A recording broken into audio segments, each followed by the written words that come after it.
Now I'm going to show you one of my favorite techniques. It's one you see quite often. It's a pinwheel. You can see an example of it here, but let's go ahead and show you from scratch. So I'm going to select all of those shapes and hit the backspace delete key. Now it's probably a good idea to go ahead and make a new layer to keep it contained.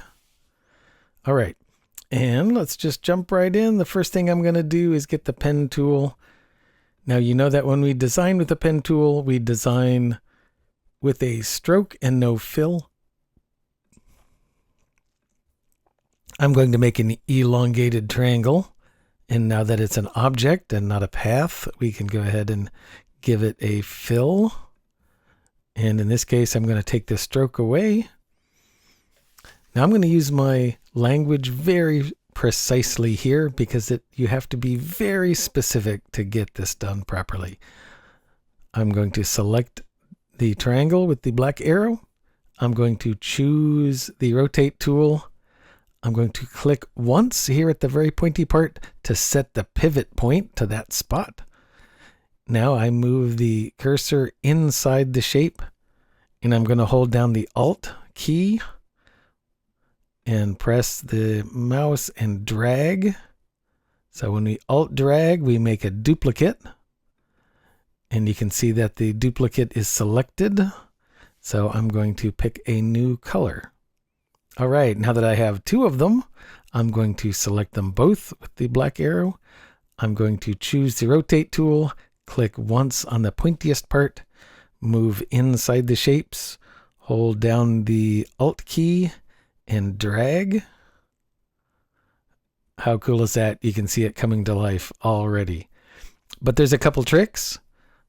As long as you have not clicked on anything else, you can pull down the object menu to transform and slide over to transform again. Object, transform, object, transform, transform again.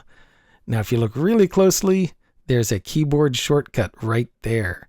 So if I do Command D or Control D on the PC and just go over and over and over, how cool is that? All right. Now earlier, in an earlier video, we created these offset path shapes. So what I could do is we could select either the inside one or the outside one. And I can select the label shape, copy it, move over here to our pinwheel and paste.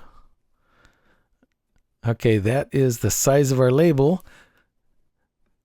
So let's take the pinwheel, because the pinwheel is all, contained. We can select the whole thing, and we can hold down the Shift key and make it larger.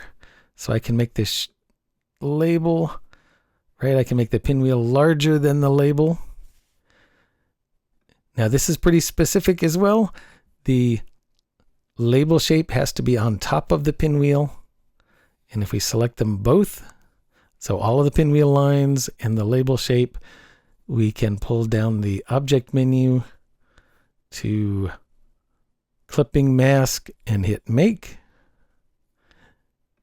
How cool is that? That is super cool. Now, of course, we had another inner offset path, so we could select that if you want to get a little crazy, right? And we could do something like that. How cool is that?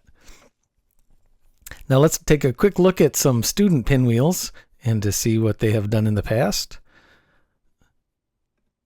And here's a student who moved the pivot point outside of the triangle to make a logo. How cool is that? You do have to be really careful because that vortex is so powerful that your eye just gets drawn right into it.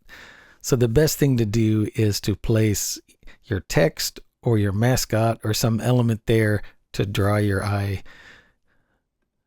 So for instance, right, here's a student project, and the vortex is right here in the only spot where there's no design. And so that just takes away from the product, takes away from your product name. But if we move the pinwheel behind the product mascot, look how that comes to life. have fun with the Pinwheel and have some fun doing your creative version of it.